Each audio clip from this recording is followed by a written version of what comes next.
अस्सलाम वालेकुम। English language international language बन चुकी है और इस दौर में हर शख्स को इंग्लिश की ज़रूरत है, चाहे वो शख्स एजुकेशनल पर्पस हासिल करना चाहता हो, चाहे वो बिज़नेस के लिए हो, चाहे वो अब्रॉड जाने के लिए हो, चाहे वो किसी और मकसद के लिए हो। इंग्लिश एक नेसेसरी लैंग्वेज बन चुकी है। लेकिन हमारे यहाँ कई लोगों को इंग्लिश लैंग्वेज नहीं आती है।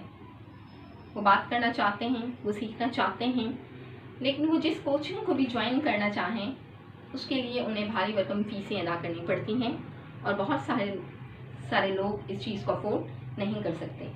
आपको ये सहूलत फराहम करने के लिए मैंने इंग्लिश लैंग्वेज सिखाने के लिए आपके लिए कुछ आसान क्लासेस का इनेकाद किया है। आप अच्छी तरह जानते होंगे, आपने अपनी इब्तदाई क्लासों में पढ़ा होगा कि आप जो है टेंसेस के बारे में आपको सिखाया जाता है। टेंसेस इंग्लिश लैंग्वेज की बैकबोन है कि रीढ़ की हड्डी की हैसियत रखते हैं। जिस तरह हमारा जिस्म रीढ़ की हड्डी के बगैर खड़ा नहीं हो सकता, इस तरह इंग्लिश लैंग्वेज को विदाउट टेंसेस सीखा नहीं जा सकता। तो टेंसेस सीखने के लिए आपको कुछ स्ट्रक्चर्स, जिसको हम फार्मूलाज भी कहते हैं, आपको वो फॉलो करने पड़ते हैं और वो फार्मूला कुछ इस नौइयत का होता है: subject plus verb plus object.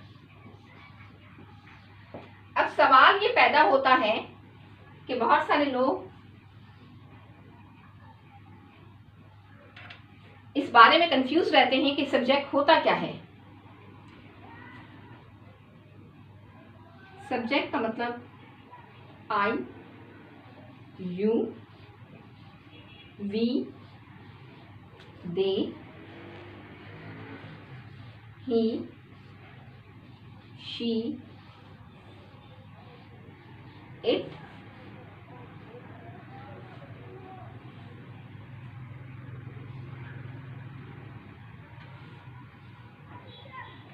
या फिर एनी अदर नेम,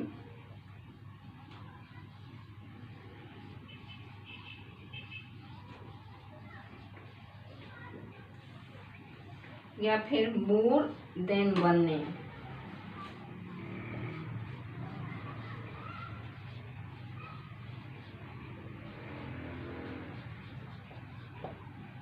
ठीक है, आई होप सो कि यहाँ तक आप अच्छी तरह समझ गए होंगे कि सब्जेक्ट्स होते क्या हैं।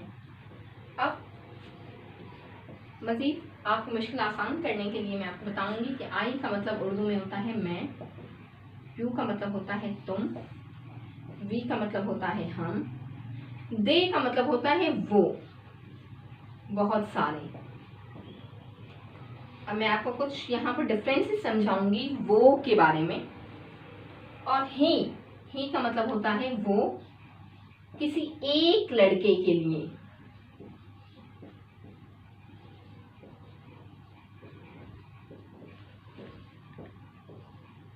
और शी वो, किसी एक लड़की के लिए।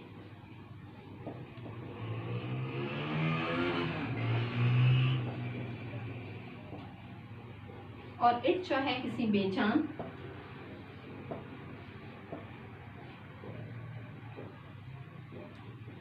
चीज के लिए आप यूज कर सकते हैं। अब मैं आपको डिफरेंस समझाना चाह रही थी कि दे यहाँ पर वो बहुत सारे, ही के लिए भी वो यूज हो रहा है, दे के लिए भी वो यूज हो रहा है, शी के लिए भी वो यूज हो रहा है। अब जहाँ पर लड़की है तो वहाँ आप डेफिनेटली आपको अच्छी तरह पता है कि वहाँ शी यूज होता है। अब जहाँ ही, उसके लिए वो यूज होता है तो वो लड़के के लिए है। लेकिन दे जो है, यानी कि ऐसे दो या दो से ज़्यादा लोग जो कि इस वक्त हमें नज़र नहीं आ रहे हैं, वो लोग ये कर रहे हैं, वो लोग खेल रहे हैं, वो टीवी देख रहे हैं, वो खाना पका रहे हैं। जब हम बहुत सारे लोगों के लिए बात करते हैं तब भी हम वो का इस्तेमाल करते हैं। एक वो ही के लिए, एक वो शी के लिए और एक वो बहुत सारे लोगों के लिए, और इट जो है किसी बेजान चीज के लिए। आपको समझ में आ गया होगा सब्जेक्ट्स के मुताबिक। अब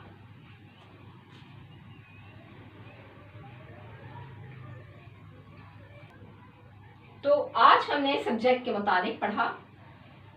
I hope so you understand about subject, that what is the subject and how can we use it. The next video will be uploaded about verb, यानी कि मैं अपनी नेक्स्ट वीडियो वर्ब के बारे में अपलोड करूंगी। तब तक आप मेरा इंतज़ार कीजिएगा। आप मेरे चैनल को सब्सक्राइब ज़रूर कीजिएगा। आप कमेंट बॉक्स में अपनी राय का इजहार भी कर सकते हैं। आप इस वीडियो को शेयर कीजिएगा ताकि इल्म की रोशनी हर शख्स तक पहुंच सके। Wish good luck with Juliana Usman.